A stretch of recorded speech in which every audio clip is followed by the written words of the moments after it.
Hey there, little chicken nuggets. It's me, Carl. Whew, welcome to Grow TV. Welcome to Grow TV. Hosted by Carl, where we have fun with our friends, talk about Jesus, and go over everything the Bible has to offer. Now once again, welcome to Grow TV. Oh, hey there, kids. How you doing? Having fun? Enjoying this beautiful Christmas season? Isn't it wonderful? Oh, me, what am I doing? Well, as you can see, I'm not in my office or home right now, and, well, it's pretty bad. I'm outside, and it is freezing out here. I feel like I'm an ice cube taking a bath in a frozen lake. And then I got out and went to go get a blanket, but that was made of ice cubes. Ice cube blanket! Now you're probably asking, hey Carl, how'd you get out in the freezing cold in the first place? Well, it's a funny story. So there it was, in my house. It was right after dinner, and I was absolutely stuffed. But then in the corner of my eye, I see a beautiful plate of delicious, chewy, warm, chocolate chip cookies. Now I knew that my stomach was full, but in that moment, nothing else mattered to me beside those cookies. So I had a decision to make. Eat those cookies and feel terrible and face the consequences, or be an adult and have the emotional control to say no. So after I ate all the cookies, things got real bad. I ate so much sugar that I began to see colors I never knew existed. I began to hallucinate and see the strangest things. My taste buds felt like they got a ride on a rocket ship into the planet of Flavorverse and into the city of Tastyopolis. Occupation? Uno. Me. So then I started to get all sweaty and I figured, hey, I'll just step outside for a little bit. Cool down, you know? Wouldn't you know it, I locked myself out of the house. Wish I could remember the lock code for my door, but I can't. Wait a second, I think I might know who knows the code. Hold on, let me try and give her a call. Hi, Carl. Jada, oh thank goodness, I really need your help. Okay, what's up? So here's the story. I just got done eating, and then I saw cookies, and I saw the cookies that were warm, and they were chocolatey, and I began to eat them. Then I got super full, and then I ate too much sugar, and then I started freak out. I'm like, what is that? What is that? And I'm like, ah! And then I started getting real sweaty, and I stepped outside. Now I'm locked outside my house, and I don't remember the code. And that brings us to here. I forgot the code to my house, and I've wandered, and I think I'm lost.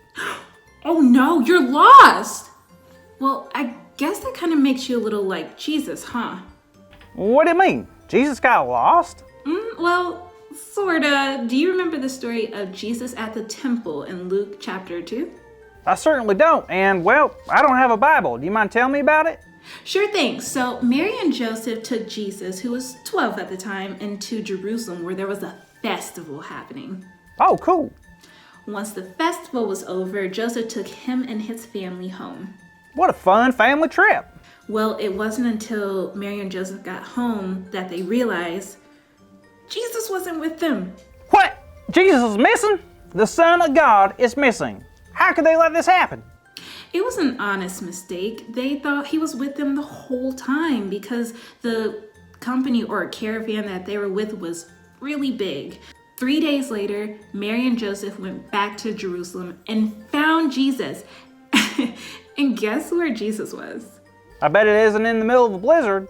You'd be right. He was actually in the temple. Mary and Joseph found Jesus sitting among the teachers. He was listening to them and asking questions. People were amazed at how well Jesus could understand and his responses to their questions. Things were real different back then, huh? Definitely. During the festival, Jesus had celebrated becoming an adult. Did you know that it was their custom to celebrate adulthood at 12 years old? Even though technically he was called an adult, he was still under his parents' authority, which is why when his parents came back for him, he obeyed and didn't start his ministry until he was 30 years old and not under his parents' authority. He stayed home deliberately because he felt more at home with the teachers. He also left intentionally to obey his parents. Wow, that is so cool. What did Mary and Joseph do? Well, they were blown away. Obviously, they were so excited to see Jesus safe, but they were also wondering why he decided to stay in Jerusalem those 3 days. But Jesus pretty much said, of course I would be in the temple where my Father's work is. Jesus saw being in the temple, teaching, listening as importance. Why do you think it was so important? Well, Jesus knew God. I mean, he was God's son. And Jesus so badly wanted everybody he knew to know God. Why? Well, when people know God, things change. Change? Change how? Well, think about it. When a person doesn't know God, true love, joy, and peace is impossible to have.